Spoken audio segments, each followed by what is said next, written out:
Hey guys, today I'm going to be reviewing House of the Dragon, Season 2, Episode 5, Regent.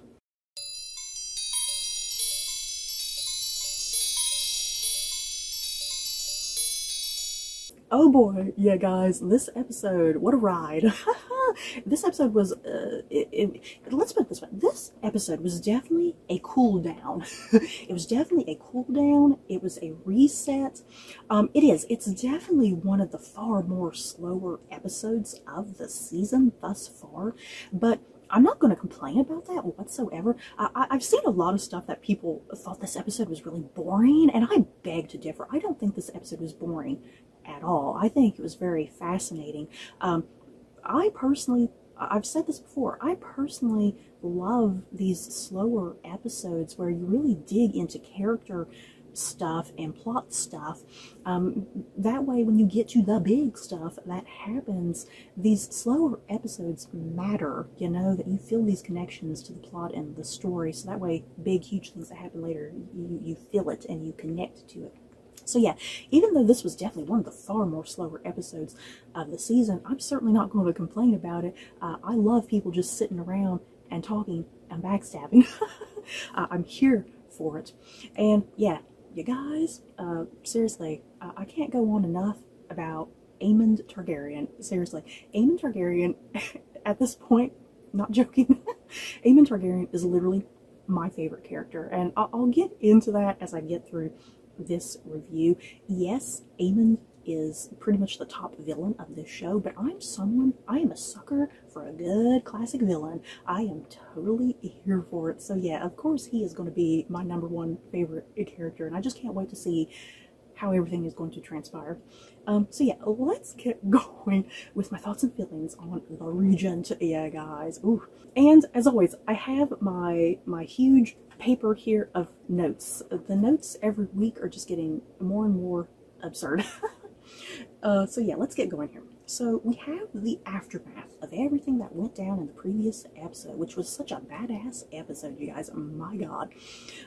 So yeah, we're dealing with the aftermath of a couple different things here. The aftermath of Rhaenyra's death, Meleys's death, the fate and uncertainty of Aegon and Sunfire.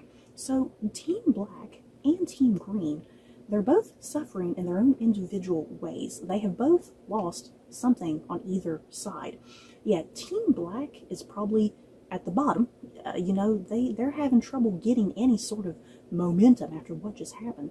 And yeah, Team Green, they lost the king and they lost a dragon. They are down a little bit, but at the same time, they did win that battle at Rook's Rest, which I think is an A+ in their book. So as we open the episode, it's all just really kind of silent as we open the episode, and we just kind of get some establishing shots of everybody's grief and despair. Like we see Corlys at Driftmark, and he's just sitting on his little wooden throne, and we see just the tear come out of his eyes.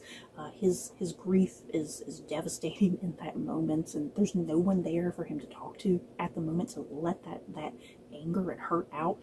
And then yeah, of course, Rhaenyra is standing there on the turrets of Dragonstone, and just, I think, her own grief there, and kind of questioning, you know, am I responsible for this? I'm the one who let her go out there. So in the meantime, over in King's Landing, ooh, some interesting things going on in King's Landing as the decapitated head of Meleys is paraded through the streets of King's Landing. Yeah, guys.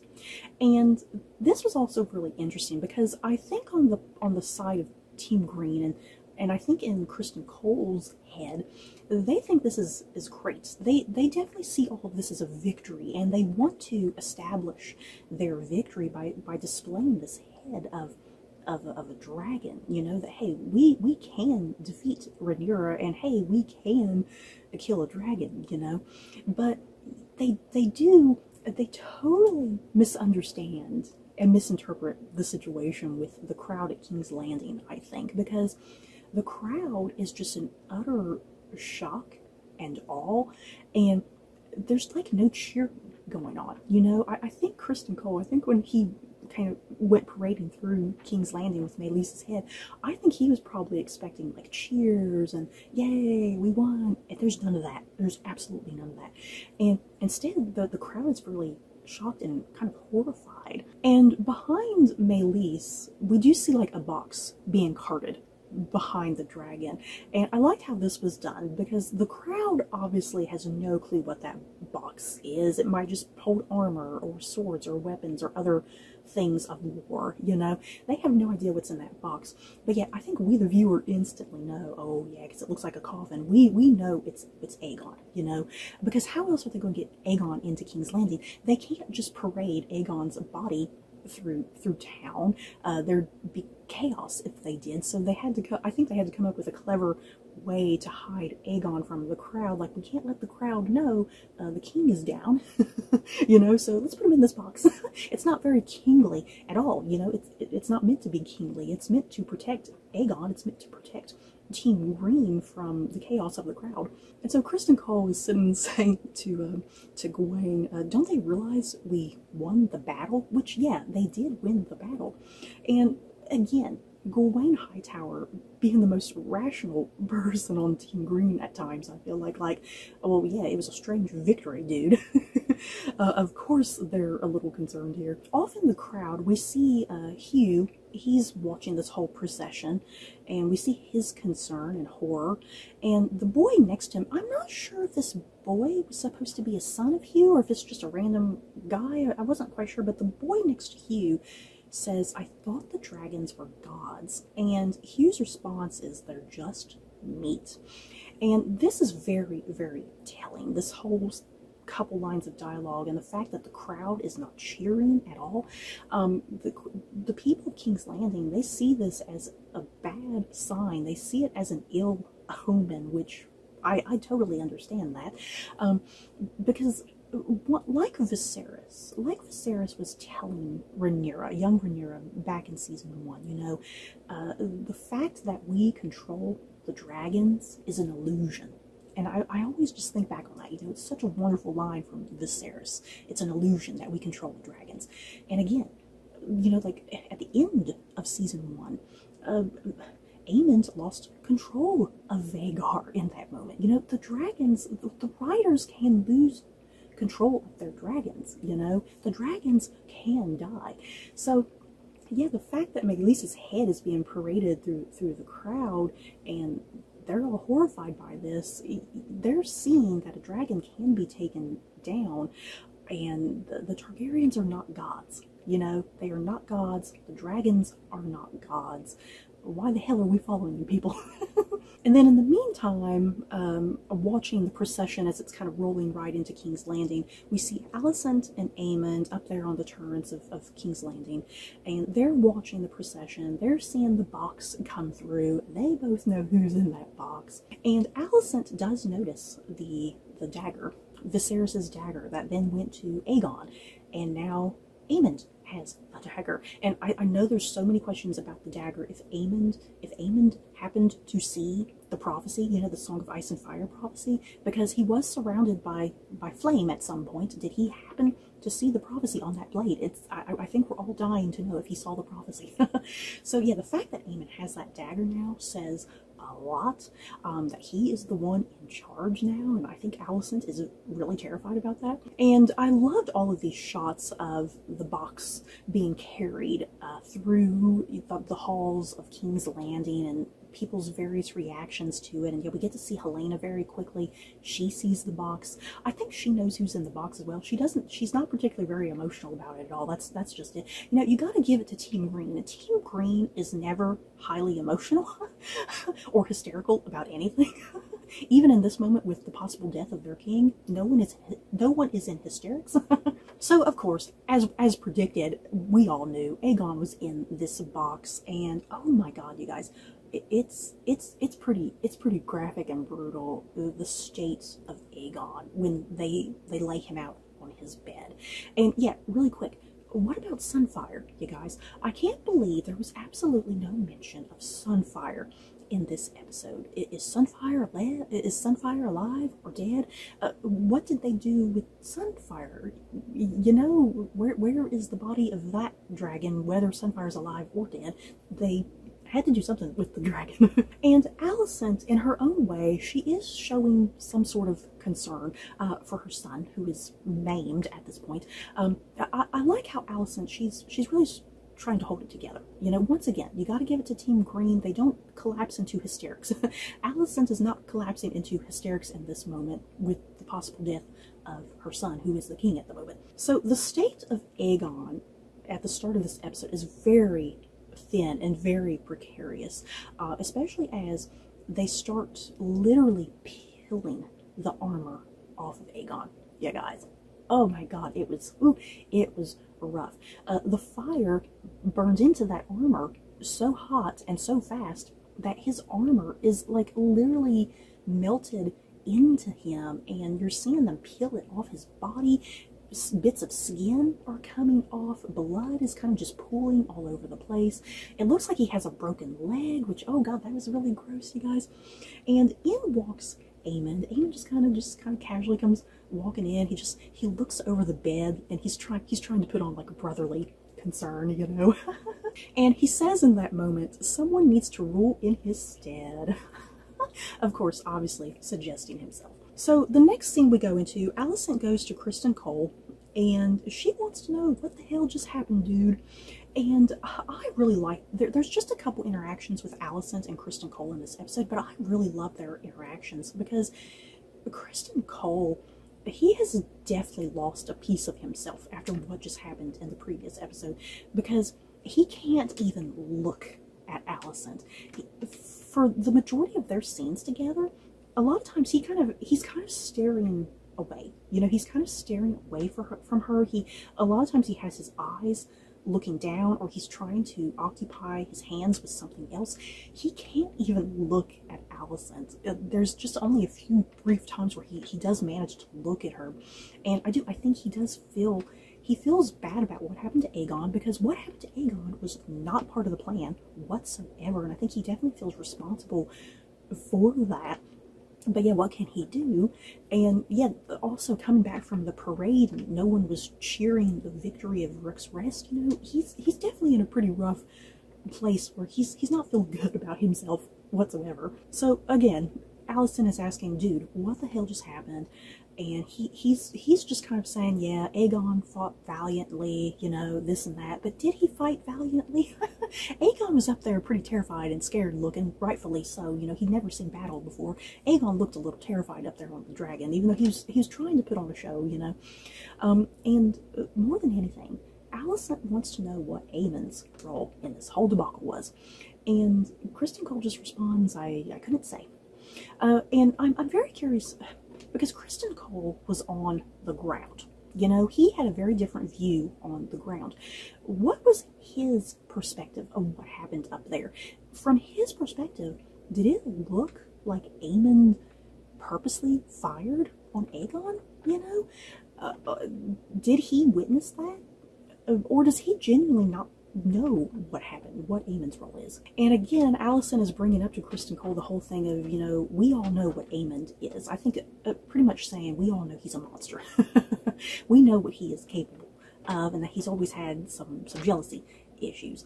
So I definitely think Alicent is very highly suspicious of, did Aemond do something to his own brother, but she's not quite sure, but I think she definitely suspects it. So we move over to the Black Council this time, and we're seeing now more of the aftermath of the death of Rhaenys and Meleys.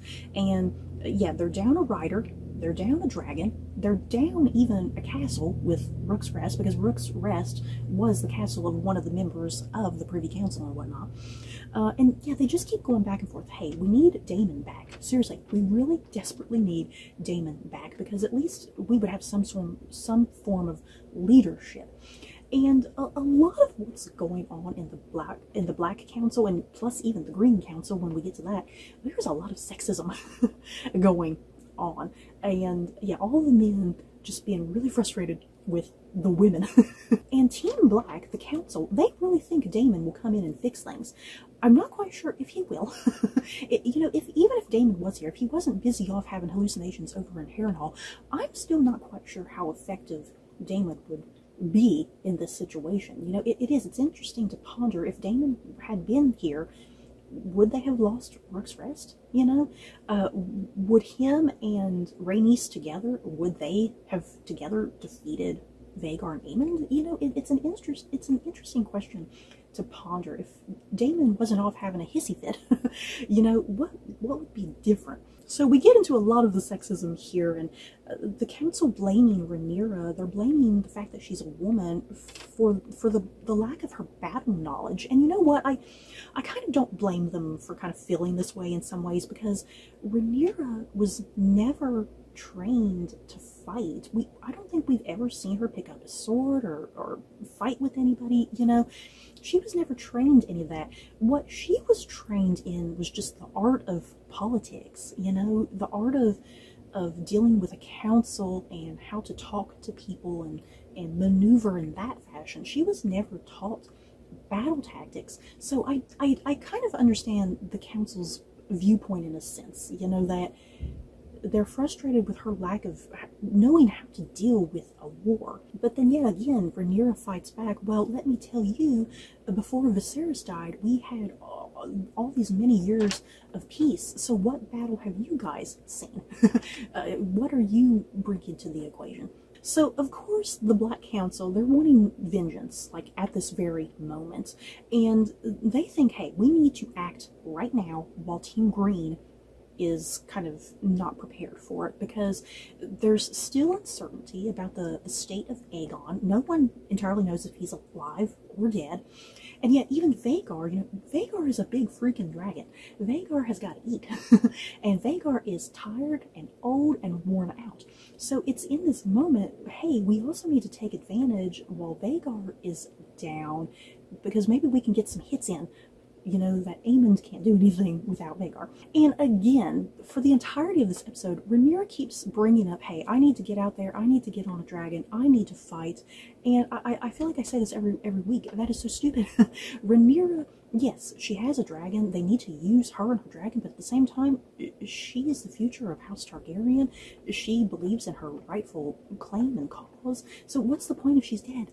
You know, so it's like, again, Rhaenyra, she's just not thinking, you know, she's just clearly not thinking that she can't just throw herself out to the wolves. So after that, we do move into a really quick Jace and Baela scene. I do like their little small moments together because they're really cute and sweet and adorable with one another. And initially, Jace is saying he's going to go to Harrenhal to deliver news to Daemon and try to lure Daemon back into what's going on, you know, like try to knock some sense into Daemon. And yeah, Jace is mentioning that he feels like he's being coddled, he feels like he's being overprotected, which I think is true, but it's like, at the same time, I understand why Rhaenyra is treating him the way that she is, because she lost Jace in a pretty devastating, brutal fashion. She most certainly does not want to lose her other son, who is her heir at the moment. But I also understand why Jace is frustrated, you know, because he's a young man. He wants to prove his worth. It's like Aegon, you know, Aegon, for all his stupidity, the thing is, Aegon at least still wanted to go out there and test himself and prove himself, and Jace is in that similar position as well. So it's at this moment that I think some cogs start whirling in Jace's head, and he's like, okay, you know what, never mind, I'm not going to go deal with Daemon at Harrenhal, that's pointless. He's going to take some action upon himself. He's going to take the initiative for once, if no one else is going to take any initiative. So he decides that he's going to go talk to the Freys over at the Twins. So we'll get to that in just a second. So let's move to Daemon really quickly, because we move into another scene with Daemon.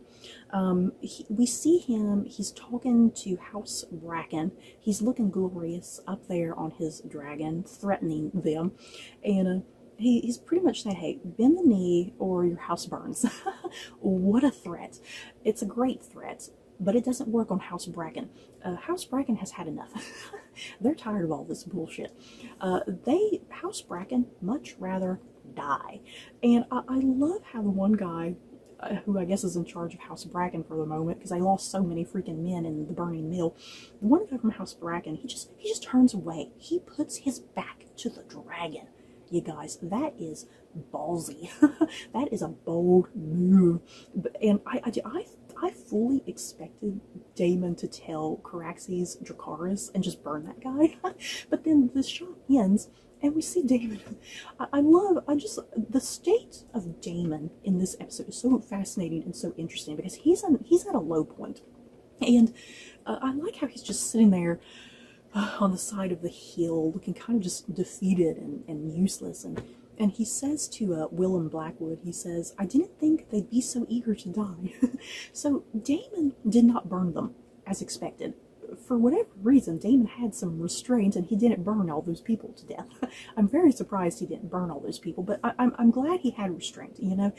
Just burning people for the sake of burning people is the wrong move in this war. You just can't run around killing your enemies willy-nilly and trying to force people to bend the knee, you know. And Daemon has another really great line here. He's saying, "I'm here to try and raise swords, not corpses."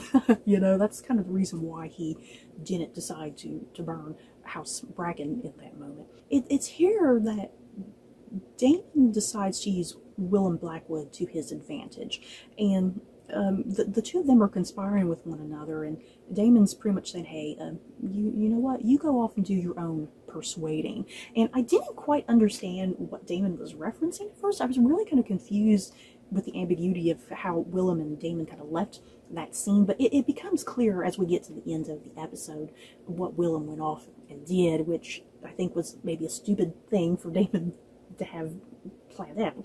So then we move to Lady Jane Eyre. You guys, we are finally introduced to Lady Jane Eyre. She was mentioned a couple episodes ago, if I'm not mistaken. And we just have a very, very quick shot of her.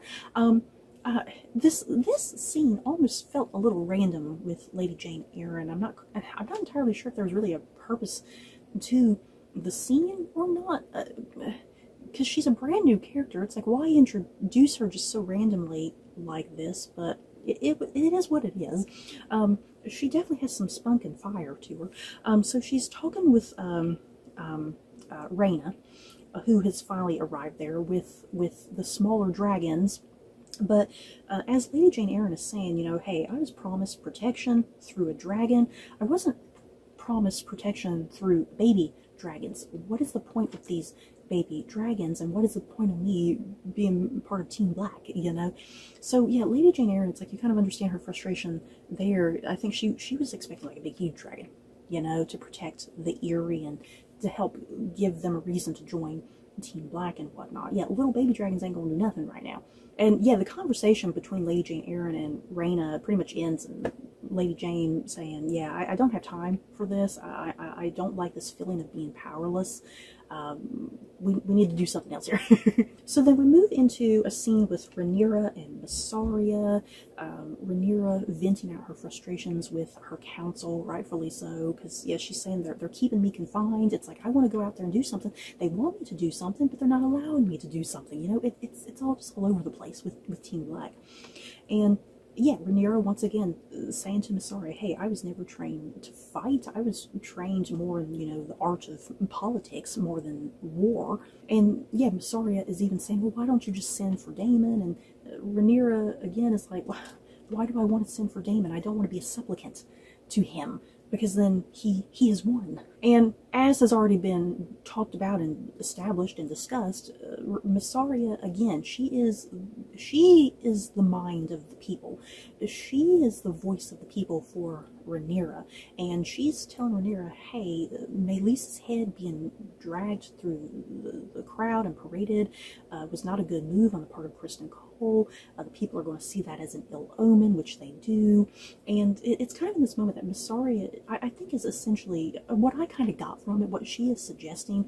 We need to make our own power moves, but there's a different way to play this war. Playing at war doesn't have to always be the act of swords and dragons. We can do other stuff I think what she's hinting at is like propaganda. You know, we need to establish our own propaganda because Team Green is doing that perfectly. You know, Team Green is establishing their own propaganda quite remarkably, and Team Black hasn't been able to compete with that at the moment. So I think that's what Miss Saria is trying to suggest. We need to do our own thing and try to get a couple steps ahead of Team Green, or else we're going to suffer. So what we see next is that Rhaenyra's maid, that we've kind of seen a few random times, we see her leave Dragonstone. And we'll get to that in a bit when we kind of wrap around to some of the stuff that's happening near the end of the episode. Then we move into a quick scene with Rhaenyra and Baela. A lot of what this scene is, it's mostly just the two of them reminiscing about Rhaenys, getting out their grief, how Rhaenyra sees Rhaenys in Baela, I should say.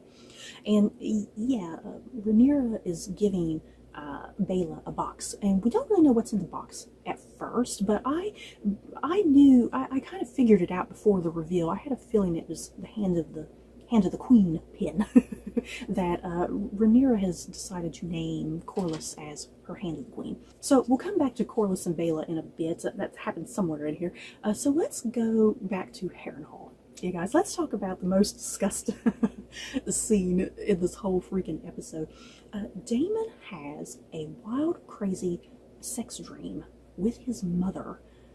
You guys, with his mother. Oh my god. Okay, I'm going to admit something here. When the scene first started playing out, I genuinely thought it was Queen Aemma that he was fantasizing with. Did anybody else think that? You know, Queen Aemma, Viserys's wife, she was only in that first episode, and for the most part in that first episode, she was very heavily pregnant, and she was really worn and haggard.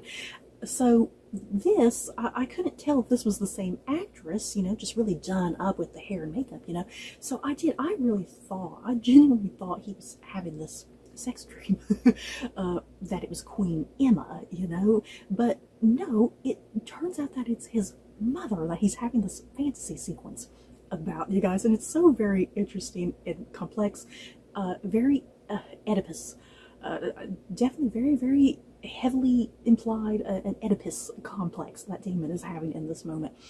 And yeah, his mother is sitting and saying, you know, like praising his skills, you know, praising that he's like the better warrior, he's the better son, he's her favorite son, you know. This is all psychological stuff that Daemon, I think, has always wanted to hear. He's always wanted some sort of validation that he is the better son, that he would have been the better king, you know. All this dream is confirming in his head, you know. It's just all stuff that he wants to personally hear. Now, I do have a question that I want to pose, because I do think it was very strange that it's his mother that he was having this dream about. I mean, it works to some degree, but like I said, I really thought it was Aemma, and I kind of wish the dream would have been him and Aemma, to be quite honest. For some reason, I feel like that would have worked better, and they could have got the message across the exact same way, you know. So I do wish it was Queen Aemma he was having this fantasy about, because yeah, the mother angle is really crazy and bizarre. And I do want to continue here with more with Daemon's hallucinations, because these hallucinations, they're all here with a point and a purpose. Yes, we've had a lot of them. We get it, you know, but they are all here they're serving a function. So I'm very curious the final hallucination, because I really believe the final hallucination that Daemon is going to have is going to be with Viserys. I think we're going to get a really nice, shocking cameo appearance from Viserys by the time Daemon's stay at Harrenhal ends, which I'm looking forward to. Seriously, I'm really highly expecting Viserys to pop up. And I genuinely kind of feel that Viserys will be the final hallucination, and that's going to be the hallucination that finally gets Daemon to snap out of this funk that he's in and finally take action and make some better decisions and choices and head back on over to Team Black and help Rhaenyra and her cause, you know. Because I feel like hallucination Viserys is going to lay out some really hard truths and some really hard facts, and is really going to put Daemon to shame, you know, that he's going to feel really guilty. So that's kind of how I'm feeling right now. Yes, there's a lot of hallucinations, but I think they're all there for a reason. So yeah, I really, really hope the final hallucination is Viserys, you guys, because I think that will be really impactful and poignant and meaningful, because that's what Daemon needs right now. He has seen all of these other characters, you know, especially women. He has seen all these female characters in his hallucinations. So it's kind of interesting he's not seen Viserys yet. So I'm fully expecting Viserys to be the final hallucination that turns Daemon completely around, because we need him to turn around. So Daemon does wake up from this bizarre dream with his mother, and as always, it's Simon Strong waking him up. Simon Strong, we go into like our next scene here, and they're basically talking about, hey, you know, the winds have shifted after the battle at Rook's Rest, and we also get the reveal that Simon Strong is saying that Larys, you know, since he is the lord of this castle, technically, Larys has complete control over our finances, and all we have left at the moment is just kind of what we need to survive. We don't really have enough to try and like bribe people to our side effectively. And the scene between Daemon and Simon Strong ends so wonderfully, because Simon Strong says something, my king, but then he adds consort.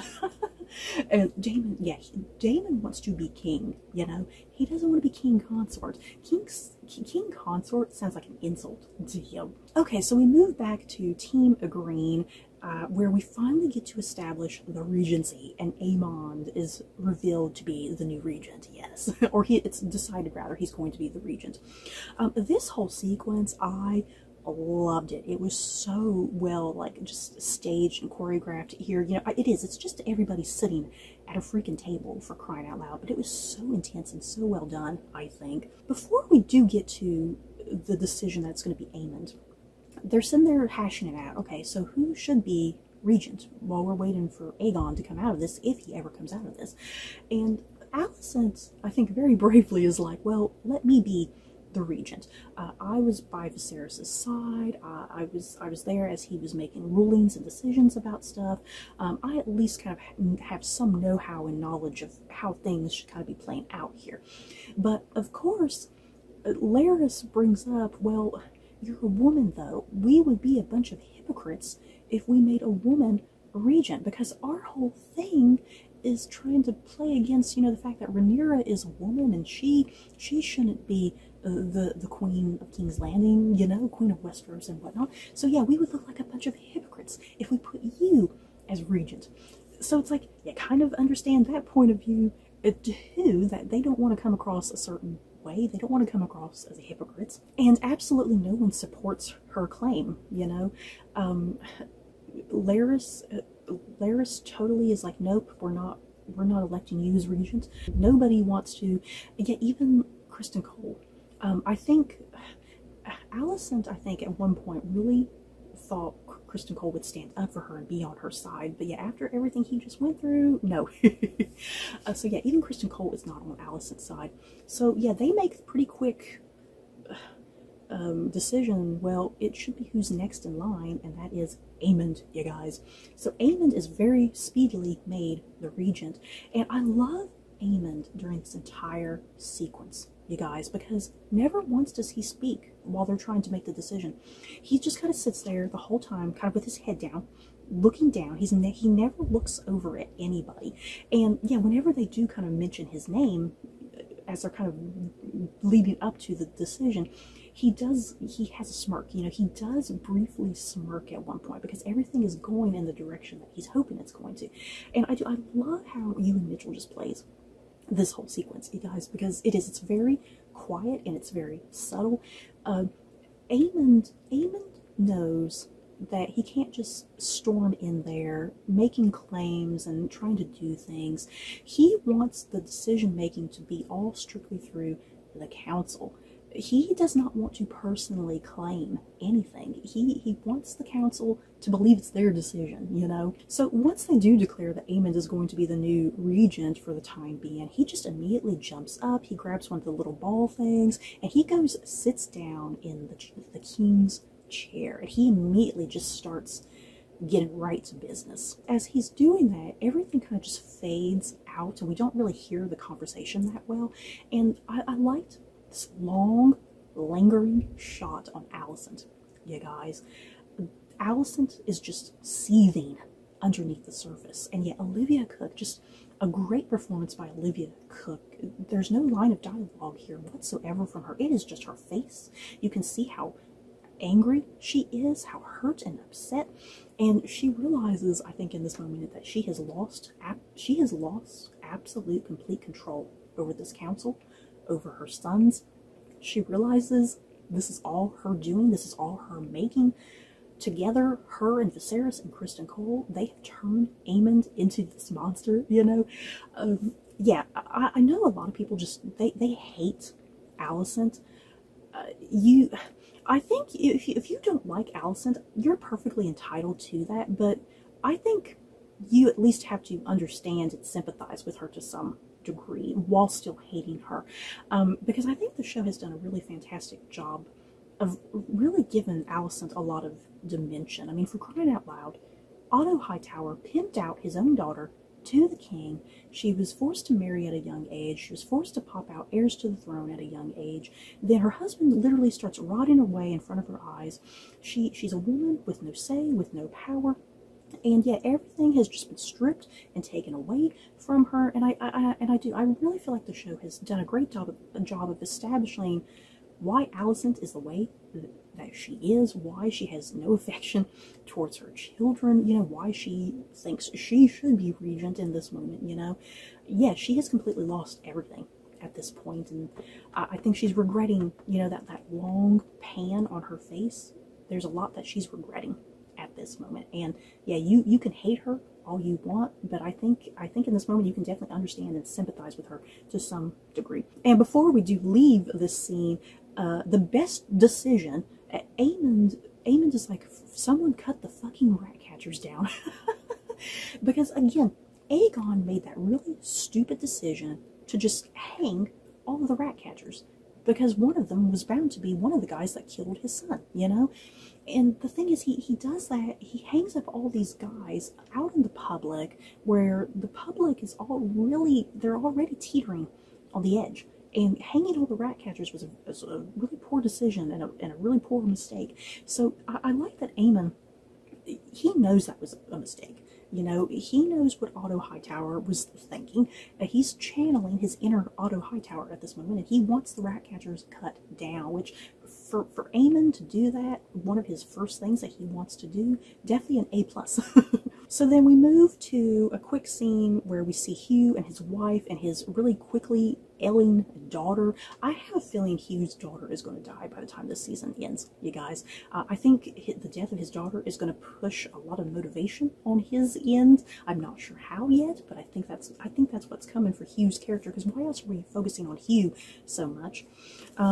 And yeah, his wife is just sitting and saying, you know, the king lied to us. He kept promising you money and this and some finances, and it's not coming, and it's never going to come. You need to get your head out of this, and we need to get the hell out of here while we can. So then we move to a scene where we do see the rat catchers being cut down, and I like that we're still focusing on Cheese's dog. You guys, that poor dog is, it's like his master was brutal to him, not a really good guy, but that dog is loyal. You gotta love that dog for his loyalty. Seriously, I'm in my head, I have my own fan fiction with this dog. I just want Aemond to get this dog and have himself like a nice companion, a nice dog companion, something to cuddle and talk to. Because we know Aemond likes to talk and cuddle with something. Because no one else is listening to him. So I think Aemond, all Aemond needs, he needs a nice animal companion. This dog is a perfect choice for him. So as we're seeing the rat catchers cut down, and I love how in the background of Alicent and Cole talking, you can see the dog in the background the whole time. I love it. So yeah, Alicent, she's very angry with Cole, obviously, that his lack of support, and he kind of finally is breaking down to her, you know, hey, I saw some terrible things, out there, things that you would not want to see, things you can't even imagine. I saw men on fire. I saw men crumble to ash. It was brutal. It was devastating. I have seen the full effect of what this War of the Dragons is all about. And I think he's come to that realization. What is the point of me? What is the point of people on the ground when there are dragons that can fight and do all this and just swipe us out with no problem? Cole has definitely come to that realization very, very quickly what his role is, and he's pointless at this point. And that's what he's saying to Alicent, like, I could have easily sided with you, but in this War of Dragons, we need a dragon rider to lead us, and that dragon rider is Aemond, because Aemond is the only one who did anything effective in the entirety of last week's episode. So then we move into a quick shot where we see the crowd of King's Landing. They're all merging to the exit, trying to get the hell out of King's Landing, but Aemond has declared that no one is leaving. Y'all are staying put. I'm very curious why Aemond wants everybody trapped and stuck in King's Landing. I think there's definitely a point to that, and I think my perception of what it possibly is, why they want the people there, it's all a power play again. I think it's a way of trying to protect themselves. You know, Team Green trying to protect themselves. I think that if we have all these people here, it's going to keep Rhaenyra and her dragons away from King's Landing, because why would they come in and start scorching the place? Why would they start killing their own people and then try to claim the throne after that, and then have a very angry populace that, like, hey, you all just came in and killed us, why do we want to support you now, you know? So I think it's very deliberate on the part of Aemond, keeping everybody trapped and stuck in King's Landing. It's a way of protecting what they have at the moment, that I think in their eyes, trying to keep Rhaenyra away, because why would she come and burn down King's Landing, you know? but yeah, like we see in season 8 of Game of Thrones, Daenerys just comes right on in and burns down King's Landing. She doesn't give a fuck. So I think it's going to be a question of, is Rhaenyra going to care? You know, is losing some of the population of King's Landing, is it going to be worth it for her to take King's Landing? You know, I guess we shall see. So I think it's a very deliberate move on Aemond's part to keep everybody stuck and trapped, as a form of protection, with the hope that Rhaenyra won't just come on in and burn the place down. And it's in this moment too that the crowd, I think they finally get some answers. It's not like they have newspapers, you know, they don't have newspapers in King's Landing. It's here that they're finally getting the news that, because it's announced, the way it's worded, you know, under the order of Prince Regent Aemond Targaryen, you know, just that line of dialogue right there, people realize, wait, Prince Regent Aemond Targaryen, well, what happened to King Aegon? You know, it's here that they realize there has been a shift in the power dynamic, and something's wrong with Aegon, whether he's alive or dead. And now we have a Prince Regent. Why? So then we move to the twins, you guys. I loved all of this, the visual spectacle that is the twins, the woods in the background, and then the twins itself in the background. And yeah, on the bridge is Jace talking with the Freys. And yeah, at some point in the episode, they had mentioned that, you know, in order for the people of Winterfell, you know, people of the North, to get down to King's Landing and get to the Riverlands and all of that, you know, the twins is the gateway from the north into the south, is my understanding. Or else you have to take like the long route around. So Jace, once again, Jace taking that initiative and dealing with the Freys himself, and you get the idea. The Freys, they're there for their own kind of power and gain as well. Like, hey, if you win this war, can we have Harrenhal? Possibly. And Jace just kind of really easily is like, okay, sure, you can have Harrenhal, join our side.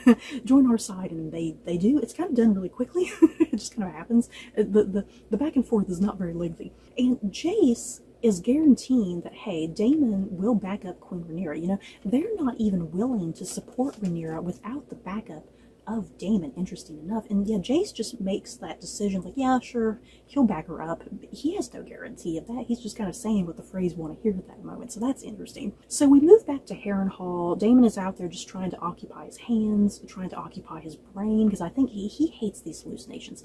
Anytime he is not doing anything, he has these hallucinations, and I think it's starting to get to the point that it's wearing him out. So we see him, he's just out there out there just chopping up some wood, trying to occupy himself, and he starts just hearing screaming randomly, which I guess is all in his head because nobody else reacts to the screaming. And Alice finally comes into the scene, and she's trying to patch up his messed up hand because he's hurt his hand through the chopping. And yeah, Alice is pretty much like reprimanding Daemon this entire scene, and again getting into his psyche. You know, getting deep down into the core of psyche and of Daemon's psyche and the things that he wants, the things that he desires.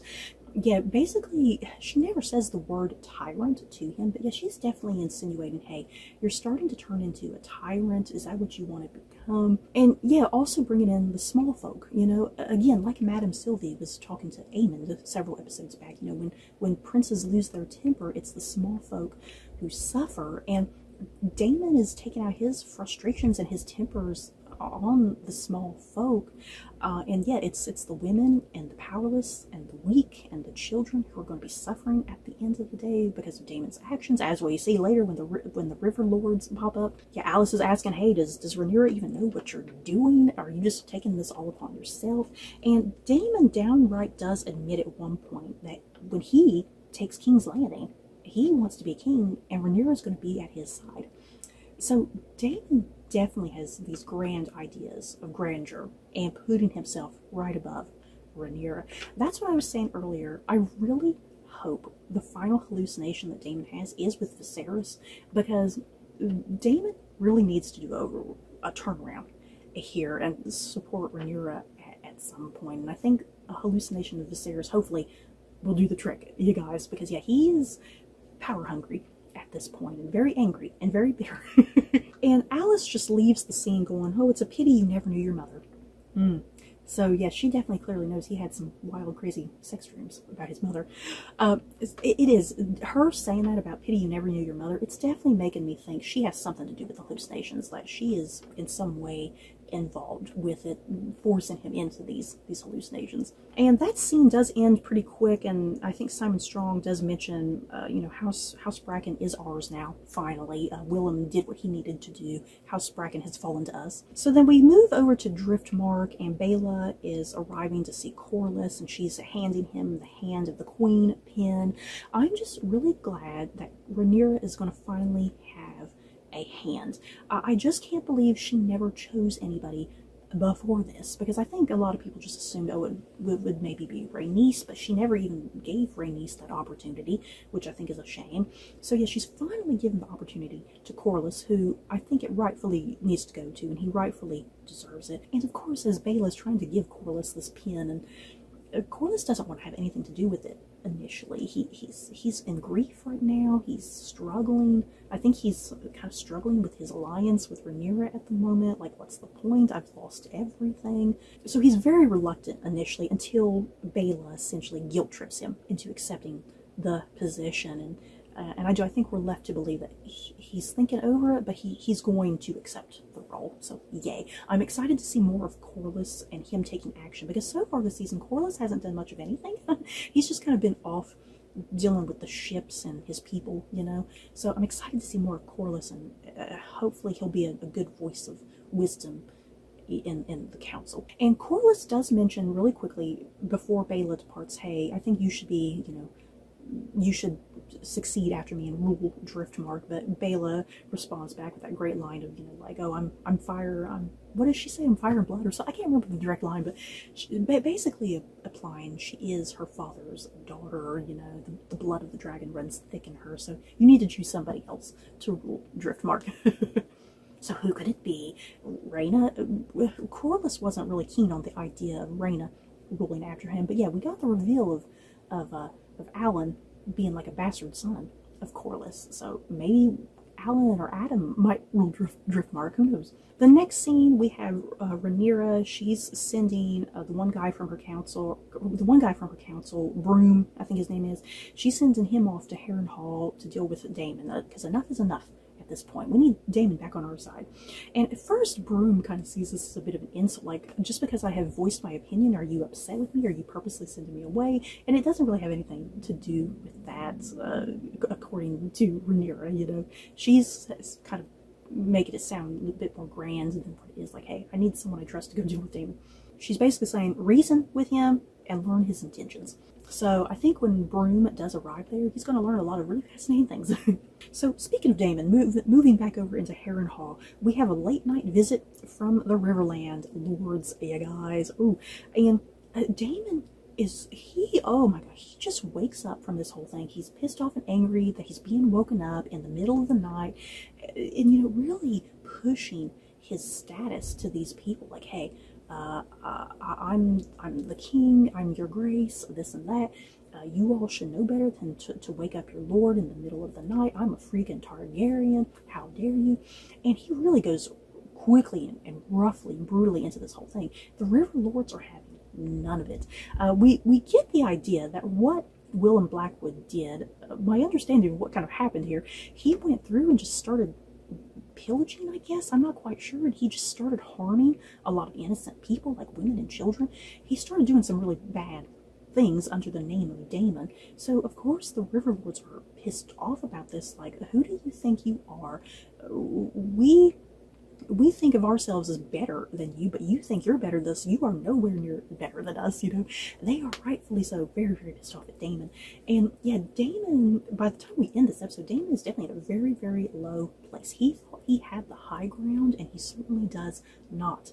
Again, I really hope the last hallucination is Viserys, so Daemon can get his ass out of here and start, like, really proving his worth.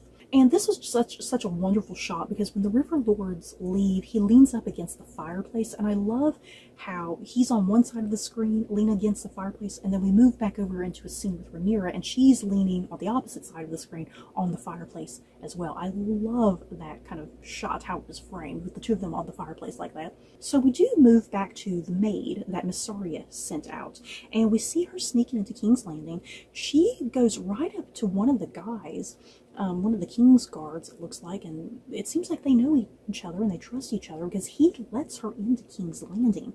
And we see her just kind of running around the streets, and she goes up to a door, knocks, and it's Diana, of all people. Yeah, guys, we saw her briefly a couple episodes ago. She was in the bar that Aegon visited when Ulf was talking about his backstory, that he's a secret Targaryen or whatever, if that's real. So Diana was in that shot really quickly. Yeah, her being the girl that Aegon raped last season, and she was possibly pregnant, and Alicent was giving her the moon tea, and then she was dismissed, you know. So yeah, we see the maid going to Diana. Very fascinating. I'm just so curious what Mysaria has planned. And then one of my next favorite scenes in this entire episode, you guys, it's just such a quick scene, and there's like literally like one line of dialogue, but still one of my favorite scenes. Such a great shot of Aemond looking at the Iron Throne. I love how the camera just kind of pans his body. He's looking at the Iron Throne. We see that shot of him, the back of him, and the Iron Throne in front of him. Such a powerful shot, and yet thunder and lightning going on around him. It's so great, so eerie. And damn, does Ewan Mitchell look hot as hell in this scene. And then he senses somebody behind him, and he turns around. It's Helaena, of all people, you guys. And she says to him, was it worth the price? Ooh. And that's it. That's the end of the scene. I'm so pissed off that was the end of the Helaena and Aemond scene, you guys. I was really looking forward to like a lengthy scene with these two, because I think there's just so much between these two that needs to be said that has gone unspoken. You know, for God's sake, her son died because Daemon was after Aemond. You know, I mean, do people realize that? Does everybody realize Daemon was after Aemond? You know, I'm not quite sure if that has been established, or if Aemond is the only one who realizes that, you know. So yeah, her asking, was it worth the price, you know, just the whole battle at Rook's Rest. What happened to Aegon? I'm curious, does she realize he's responsible for what happened to Aegon? You know, I think she does. I think she totally knows what her brother has done. I think she knows her brother better than anyone. She knows that he is responsible for what happened to Aegon. And yeah, and in Aemond's eyes, is the price worth it? Hell yes. I think in his eyes it's worth it. Because now he's regent with the possibility of being more if something happens. And I mean, this does leave an interesting question to ponder here with Aemond really quickly. Did he mean to kill Aegon? Did he mean to kill him? Or did he mean to maim him? Let me explain. Killing Aegon almost is too easy for Aemond. I think in Aemond's eyes, Aemond has been bullied his entire life. He's always been seen as the lesser son, even though he's the one who has been training and learning to fight and battle tactics, and he knows High Valyrian. He is clearly much more smarter, intelligent brother who should clearly be on the throne. I think his intent, kind of me re-examining what happened at the end of the last episode, I don't think he so much wanted to kill Aegon. I think he wanted to hurt and maim Aegon as a point of saying, hey, look what I can do to you. Look what I just did to you. I don't think he wants Aegon dead at all. I think he wants Aegon to lie in that bed, because it looks like Aegon is going to be in that bed for a long time to recover. He's not going to recover quickly at all. He has huge, massive burns, and chunks of his skin are missing, and yeah, his leg is broken, for crying out loud. Aegon is not about to get up anytime soon. So Aegon, if he does get his consciousness back, which I think he is, kind of judging from the trailer for next week's episode, I think Aemond, he didn't want to kill Aegon. I think he wanted Aegon alive with the intent of just rubbing all of this in Aegon's face. Like, look what I just did to you. Look at the power that I have. I want you to see me as the better brother. I want you to see me as the better king. Me as regent in your stead. So, yeah, because why would he want Aegon dead? Because Aegon wouldn't be able to see all this happening. I think Aemond clearly wants to rub all of this right in Aegon's face as a point, to prove a point that I am the better man. And it's so fascinating and so compelling. I love it. So yeah, Helena's question, was it worth it? Yes, it was worth it to Aemond. And then we do have a really quick shot. We do see Alicent at Aegon's bedside. She does touch his face in a really tender, loving way. If only he was awake, if only he was awake in that moment to see that his mother does love him in her own way. So we end the episode with Jace and Rhaenyra, and him talking about meeting with the Freys, him taking the initiative, and Rhaenyra is proud of him for taking that initiative, but she's also saying, she's sharing her frustrations that she's not allowed to fight or anything, and he can't really fight either. They can't risk him getting hurt. And Jace is basically saying, hey, I think we need more dragon riders.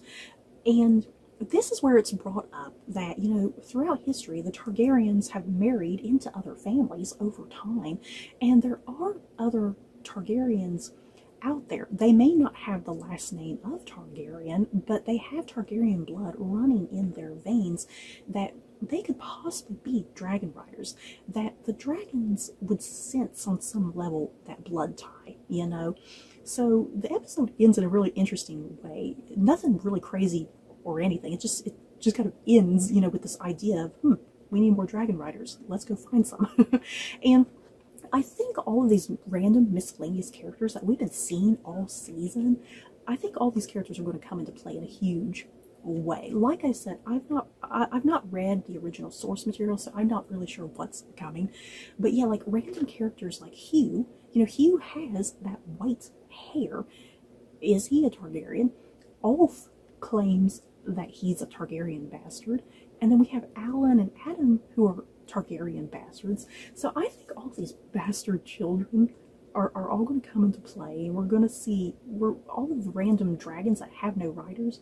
I think this is how Team Black is going to get a huge, pivotal power move here to raise their station. Because they definitely need riders. They got the dragons, but they don't have the riders, So this is going to be a big, ballsy power move, I think, from Team Black, if they can find people to ride these other dragons. So yeah, we end in a really quiet, thought-provoking way for the episode. And the last line of dialogue, Rhaenyra says, "It's a mad thought." It is. So you guys, that is it for my thoughts and feelings on this latest episode of House of the Dragon. Yes, a pretty slow episode, but boy oh boy, I still thoroughly enjoyed every second of it. I love people just sitting around gossiping and creating scandal. And again, I am totally Team Aemond at this point, yes. So that is it for this video. In the comments below, if you guys have seen this particular episode, feel free to talk about it with me down below and your thoughts on future episodes. So don't forget to like, comment, and subscribe. And if you like this video, you may like these other videos. Bye, guys.